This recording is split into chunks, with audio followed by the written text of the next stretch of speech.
ആലത്തൂരിലെ 20-കാരിയുടെ മരണം കാരണം ഭർതൃപീഡനമെന്ന് ദുരൂഹതയാരോപിച്ച കുടുംബം.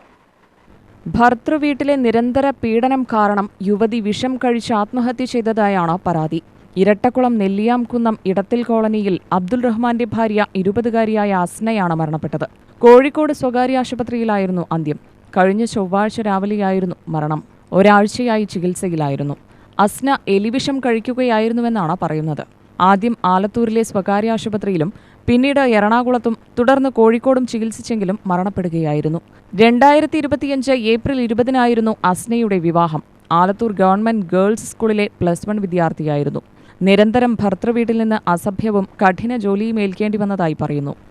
പരീക്ഷയിൽ മാർക്ക് കുറഞ്ഞു പോയിട്ട് അവൾ ഒരിക്കലും അത് കഴിക്കില്ല. അമ്മയും മകനും കൂടി ചേർന്ന് എൻ്റെ മകളെ ദുരൂഹമായി എന്താ പറയുക, ഒരുപാട് അവളെ ടെൻഷനാക്കി പല ചീത്തകളും പറഞ്ഞ് പണിയെടുക്കാത്തതിനും എല്ലാത്തിനും എൻ്റെ മകളെ പറഞ്ഞ് അവളുടെ മനസ്സിനെ എന്താ പറയുക ഒരുപാട് മാനസികമാക്കിയിട്ട് അവളെ ഇതാക്കിയതാണ്. എല്ലാ പണി ചെയ്താലും കുറ്റവും പറഞ്ഞുകൊണ്ടേ എന്നിട്ട് അവളെ എന്താ പറയുക അവിടെ ഇരിക്കാൻ തോന്നി. പാത്രം കഴുകിയാലും കുറ്റം, എല്ലാത്തിനും കുറ്റം പറഞ്ഞ് അവളെ അമ്മയമ്മയും മകനും കൂടി ചേർന്നിട്ടാണ്. മകൻ പറയാ നീ പോയാൽ എനിക്ക് 100 പെണ്ണുണ്ടറി, അങ്ങനെയാണ് ഇങ്ങനെ അത് പറ. പിന്നെ പറയാം ഞാൻ ഉമ്മാക്ക് വേണ്ടിയാണ് പെണ്ണ് കെട്ടിയത് കേട്ടോ, അല്ലാണ്ട് നീ ഇവിടെ സുഖത്തിൽ ഇരിക്കാനൊന്നും അല്ല അവിടെ ഇരിക്കരുത്. ഇപ്പോൾ കെട്ടിയിട്ട് പറഞ്ഞു ഞാൻ ഉമ്മാക്ക് വേണ്ട പണി ചെയ്യാം അതൊക്കെ പറഞ്ഞാൽ അവന് ഭയങ്കര ദ്രോഹമായിരുന്നു. എന്താ പറയുക ഒരുപാട് എൻ്റെ മകളെ മാനസികമായി പീഡിപ്പിച്ചിട്ടാണ് ഇത് ചെയ്തതല്ല. കുറേ ദിവസമായി അവളിങ്ങനെ ഭയങ്കര ടെൻഷനിൽ നടക്കുന്നു. ഞാൻ ചോദിക്കുമ്പോൾ ഒന്നും പറയില്ല. അവിടെ ബ്രെയിൻ വാഷ് ഒന്നും പറയല്ലേ, ഒന്നും വീട്ടിൽ പോയി പറയാൻ പറ്റില്ല, എവിടെയും പറയാൻ പറ്റില്ല. മാനസികമായിട്ട് അവളെ തളർത്തി വെച്ചിരിക്കുകയാണ് അവർ. വിഷം അവൾ കഴിച്ചിട്ടുണ്ടെന്ന് മരുമകൻ പറഞ്ഞു, അവളുടെ മരുമകൻ പറഞ്ഞിട്ടുണ്ടായിരുന്നു. അപ്പോൾ ഞാൻ എന്തെങ്ങനെ കഴിച്ചു ചോദിച്ചപ്പോൾ അവൾ പരീക്ഷയിൽ തോൽക്കുമെന്ന് പറഞ്ഞിട്ടാണ് കഴിച്ചതെന്നാണ് അവൾ പറയുന്നത്. അവൾ പറഞ്ഞു എന്നാണ് മരുമകൻ പറയുന്നത്. പക്ഷെ അവളെ പേടിപ്പെടുത്തി നിർത്തിയിരിക്കുകയാണ്. നീ ഇങ്ങനെ പറഞ്ഞാൽ മതി വേറെ ഒന്നും നീ പറയണ്ട എന്ന് പറഞ്ഞിട്ട് അവളെ പരീക്ഷയിൽ തോൽക്കും എന്ന് മാത്രം നീ പറഞ്ഞാൽ മതി പറഞ്ഞിട്ട് അവളെ പറയിപ്പിച്ചിട്ട് ചെയ്ത് കൊടുത്തിരിക്കുകയാണ്. എൻ്റെ മകളെ കൊല ചെയ്തു, ഇത്ര മാത്രം പറയാനുള്ള എനിക്ക്. ഞാൻ എന്താ ചെയ്യുക, ഞാൻ എങ്ങനെ ഇരിക്കണം ഇവിടെ എൻ്റെ മകളില്ലാണ്ട്? എനിക്ക് ഒരേ ഒരു മകള്, ആണുമില്ല പെണ്ണുമില്ല ഒന്നുമില്ല. 10, 85, 75 വയസ്സായ ഒരു മനുഷ്യരുണ്ട്, അതിന് തീരെ വയ്യേണ്ടതാ കിടക്കുന്നുണ്ട് അവിടെ.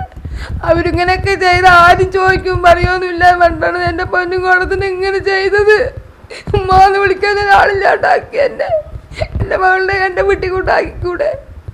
ഇങ്ങനെയൊക്കെ ചെയ്യേണ്ട വല്ല കാര്യമില്ല. അവർ പണിയെടുപ്പിച്ച് ആ പാവത്തിന്. ഇവളെ എന്നോട് അങ്ങനെ ഒന്നും പറയില്ല, അവളെ പ്രശ്നം ഉണ്ടാക്കുക പണ്ട് പേടിച്ചിട്ട് ഒന്നും പറയുന്നില്ല.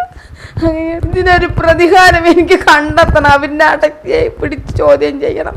അതാണ് ഞാൻ പറയണത്. തീർച്ചയായിട്ടും അവളായിട്ട് ഇത് കഴിക്കില്ല, 100% ഗ്യാരണ്ടിയാണ് ഞാൻ. അമ്മയമ്മ പറഞ്ഞ സാധനം അവരാണ് ഇതിന് ഇത്ര മേലെ ഈ കുട്ടിനെ എങ്ങനെ കൊണ്ടാക്കിയത്. അല്ലാണ്ട് അവൾ ചെയ്യില്ല പറഞ്ഞാൽ ചെയ്യില്ല. അവൾക്കത് അറിയില്ല, അതിവിടെ സാധനം കണ്ടിട്ടേ ഇല്ല. അവള് എങ്ങനെ അതിനെ വയറ്റിലാക്കിയെന്നാണ് എനിക്കറിയാത്തത്. കാവശ്ശേരി ചുണ്ടക്കാട് സ്വദേശി ഹനീഫയുടെ മകളാണ് അസ്ന. മാതാപിതാക്കൾ ആലത്തൂർ പോലീസിൽ പരാതി നൽകി. അന്വേഷണം നടന്നുവരുന്നതായി പോലീസ് അറിയിച്ചു. ഭർതൃമാതാവിന്റെയും ഭർതൃ സഹോദരന്റെയും പീഡനത്തെക്കുറിച്ച് പെൺകുട്ടി ആത്മഹത്യാക്കുറിപ്പ് എഴുതി വയ്ക്കുകയും സഹപാഠിയെ വിളിച്ചു പറയുകയും ചെയ്തിരുന്നു. അസ്വാഭാവിക മരണത്തിന് പോലീസ് കേസെടുത്തിട്ടുണ്ട്. കൊലപാതകമാണെന്നാണ് മാതാപിതാക്കളുടെ ആരോപണം. 11 ലക്ഷം ആശുപത്രിയിൽ ഞാൻ കൊണ്ടുപോയി ചിലവാക്കി, എന്നിട്ടാണ് ഞാൻ ആ കുട്ടിനെ നോക്കണമെന്ന് പറഞ്ഞവൻ. പക്ഷേ ആ പോലീസുകാർ വന്നിട്ട് അവൻ ഓരോ രൂപ പിരിച്ചിട്ടാണ് അവൻ നോക്കുന്നത്. പക്ഷേ ഓരോ രൂപ അവൻ പിരിച്ചാലും ഞങ്ങൾ കെട്ടിക്കൊടുക്കുമ്പോൾ കുട്ടിക്ക് ഒരു അസുഖം ഉണ്ടായിരുന്നില്ല. അവരെ വിഷം കൊടുത്തിട്ട് അവർ 11 ലക്ഷം ഉണ്ടാക്കിയിട്ട് ആ കുട്ടീനെ ആശുപത്രി കൊണ്ടിട്ട് വിഷം കൊടുത്ത് നോക്കണതിന് ഞങ്ങളതിന് ഉത്തരവാദിത്വമല്ല. ഞങ്ങൾക്ക് നീതിയെ വേണ്ട, അവർ നഷ്ടമോ പരിഹാരമോ ഒന്നും വേണ്ട. ആ തന്തനെയും ആ മകനെയും ആ ഉമ്മാനെയും ജയിലിൽ കിടത്തുക തന്നെ വേണം. അത് നിർബന്ധം. ഇനി വേറൊരു കുട്ടികൾക്ക് ഇത് സംഭവിക്കാൻ പറ്റില്ല, അതിന് ഇതില്ല. പോലീസുമാരും കൂടെ അവർ സാക്ഷിയുള്ള പോലെയാണ് സംസാരിച്ചത് അന്ന് വന്നിട്ട്. അപ്പം ഞാൻ ചോദിച്ചു, സാറേ നിങ്ങളുടെ മക്കളുടെ എങ്ങനെയാണെന്ന് പറഞ്ഞപ്പോൾ സാറ് പറയാണ് ഇതിപ്പോൾ എല്ലാവിടെയും കഴിയുന്ന സംഭവമാണ്. അത് എല്ലാവിടെയും കഴിയുന്ന സംഭവം സംഭവിച്ചോട്ടെ, ഞങ്ങളുടെ അവിടുത്തെ കുട്ടിക്ക് സംഭവിച്ചോ ഞങ്ങളുടെ നീതി ഞങ്ങൾക്ക് കിട്ടണം. എല്ലായിടത്തെയും സംഭവം നമുക്ക് ഇനി അറിഞ്ഞിട്ട് നമ്മളും ചെയ്തിട്ടൊന്നും കാര്യമില്ല. അവനെ മെയിനായിട്ട് ജയിലിൽ അവൻ്റെ ഉമ്മാനെയും അവനെയും കടത്തിയിട്ട് അതിനുള്ള നടപടി. ഞങ്ങൾക്ക് സ്വത്താ മുതലൊന്നുമല്ല, ഞങ്ങൾ കൊടുത്തത് പള്ളി മുഖാന്തരം വാങ്ങാൻ ഞങ്ങൾക്ക് അറിഞ്ഞോളൂ.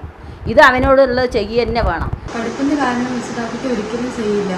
കാരണം അവർ +2 വരെ പഠിപ്പിക്കുള്ളൂ എന്ന് പറഞ്ഞിട്ടുണ്ട്. അവൾക്ക് അതിനൊരു താല്പര്യമില്ല. പിന്നെ ആ പേര് പറഞ്ഞ് അവർ കാരണം പറഞ്ഞപ്പോഴാണ് നമുക്കൊരു ഡൗട്ട് വന്നത്.